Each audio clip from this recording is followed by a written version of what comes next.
The night of December 10th, 1978 began like any other at John F. Kennedy Airport. Planes taxiing, cargo being moved, security guards patrolling dimly lit terminals.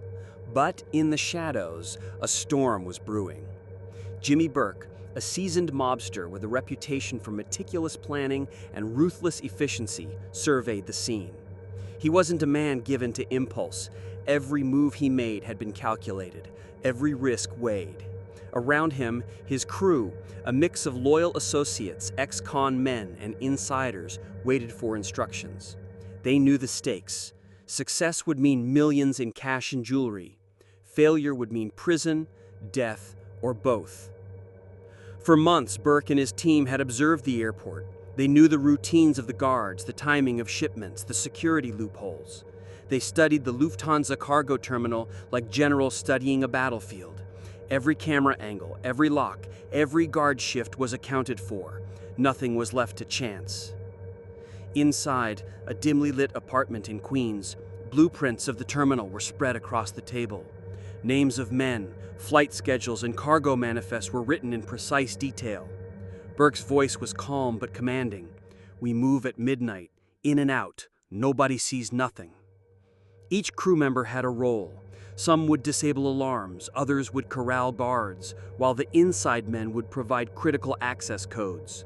Timing was everything. A single misstep could trigger chaos. The men spoke little. Words were unnecessary. They knew what was at stake.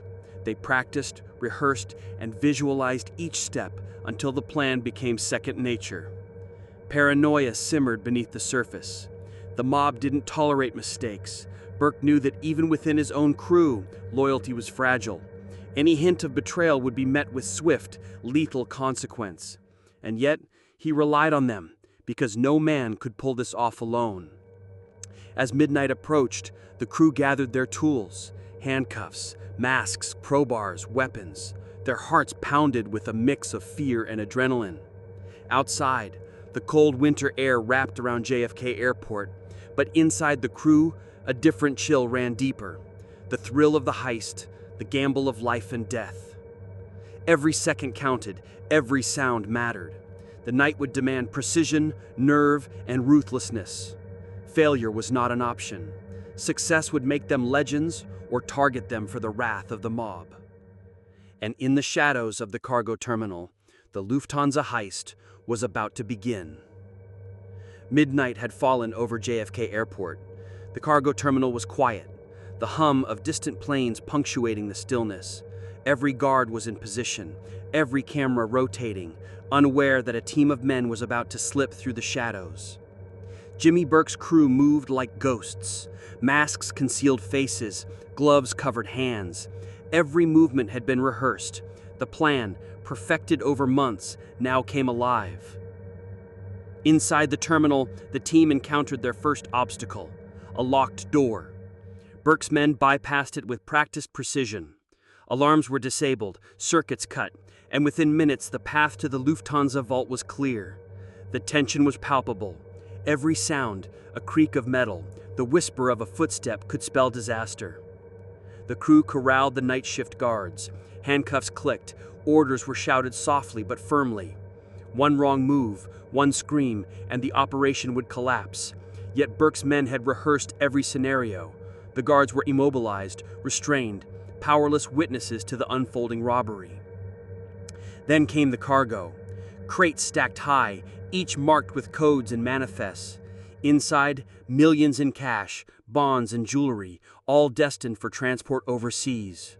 The men worked with precision, loading bags and boxes into waiting trucks. Every second mattered. The air was thick with adrenaline and fear. Burke watched with a practiced calm. He was the conductor of this deadly orchestra. No one moved without his signal. Every action, every bag, every placement was deliberate. The heist was a masterclass in criminal efficiency. The crew loaded the last of the cargo. Sweat dripped, hearts raced. Outside, the world remained oblivious to the audacity unfolding within the terminal. Then, as silently as they had entered, they vanished into the night, leaving behind restrained guards and empty vaults. In the aftermath, the scale of the theft became clear. $5 million in cash, $6 million in jewelry, the largest cash robbery in American history at the time.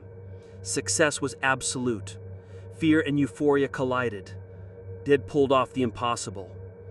But celebration was brief. Burke's mind was already turning, calculating, planning. Trust was fragile. Each man who knew the plan was a potential threat. Loyalty in the mob world was as deadly as any bullet. One misstep, one loose tongue, and the myth of the Lufthansa heist could unravel in blood.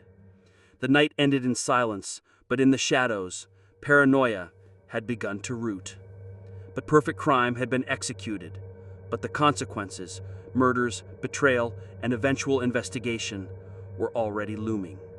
The heist was over. Millions in cash and jewelry had vanished into the night. But for Jimmy Burke, success was only the beginning.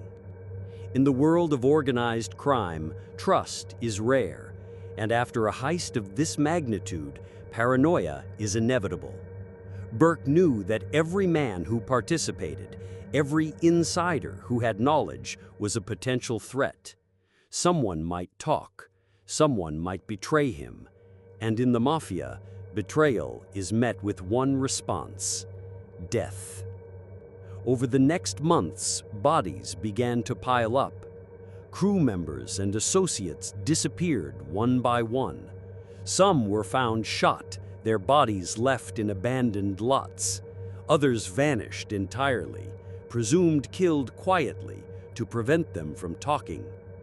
Burke's cold, methodical approach ensured that fear would silence anyone who might compromise him. Even close friends of the crew were not safe. Rumors, paranoia, and suspicion ruled the streets. No one knew who would vanish next. The same men who celebrated their audacity during the heist now feared their own shadows. Law enforcement began to take notice. FBI agents, local police, and federal prosecutors pieced together fragments of information, eyewitness accounts, suspicious deaths, and whispered rumors of Burke's operation. Yet the case was labyrinthine. The heist had been executed with precision, leaving minimal evidence. Detectives were frustrated, blocked at every turn by Burke's careful orchestration. The Mafia itself was not immune to the fallout. Burke's power grew, but so did tension within the organization. Members feared exposure, rivals considered striking, alliances shifted in whispers. Violence was both a tool and a warning. The Lufthansa heist had changed the balance of power in New York's criminal underworld. The paranoia escalated further. Burke's own men became wary, watching each other, questioning every action. Even loyalty was transactional. Burke knew that eliminating those who might talk, quietly, efficiently, without attracting attention, was the only way to protect himself. And so he did. Murder became a method of control, as much as a tool of survival. Meanwhile, investigators continued their pursuit. Interviews, surveillance, and subpoenas slowly unraveled the network. Each discovery brought new tension, new fear among those involved. Yet Burke remained elusive, a phantom moving within the shadows he had mastered for decades. The heist, perfect in execution, had triggered a chain of violence and betrayal that would leave a trail of bodies, paranoia, and terror for years to come. Years passed, but the shadow of the Lufthansa heist refused to fade.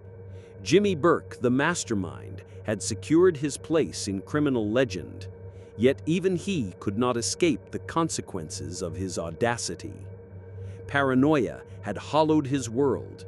Associates vanished, friends disappeared, fear was constant, and trust a rare commodity. Burke's empire slowly unraveled. Law enforcement, persistent and patient, began connecting the scattered threads. Surveillance, informants, and relentless investigation brought the authorities closer to the truth. Murders that once seemed random were now pieces of a larger puzzle. Yet, despite their efforts, many questions remained unanswered. The bulk of the stolen loot, millions in cash and jewelry, was never recovered. Crew members' fates were shrouded in mystery, and the legend of the heist grew with every unsolved clue, every whispered rumor, every cinematic retelling. Jimmy Burke himself met a quiet end. He never went to prison for the heist itself, but his life became a cautionary tale.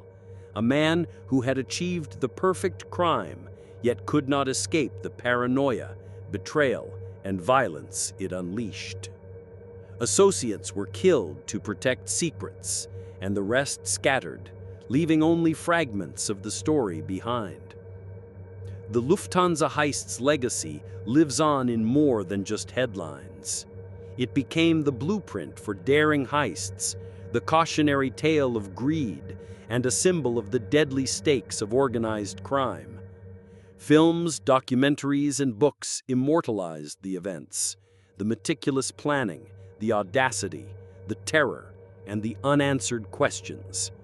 Goodfellas, while dramatized, brought the heist into public consciousness, inspiring fascination and fear in equal measure. The truth, however, remains darker than fiction. Millions disappeared, men were murdered, paranoia ruled the streets, and Jimmy Burke, the man behind the audacity, became a ghost story whispered among mobsters and law enforcement alike. The perfect crime had been executed, but its consequences stretched far beyond the night of December 11th, 1978. The Lufthansa heist was more than a robbery. It was a lesson in human greed, criminal ingenuity, and the deadly cost of ambition. Its ghosts linger in the shadows of JFK Airport, in whispered legends, and in the story of a man who dared to steal millions and survived only to watch the world burn around him. If you enjoyed today's video, we thank you very much. Please like and subscribe to Rare Breed Chronicles. And let's dive into another story that defies the ordinary.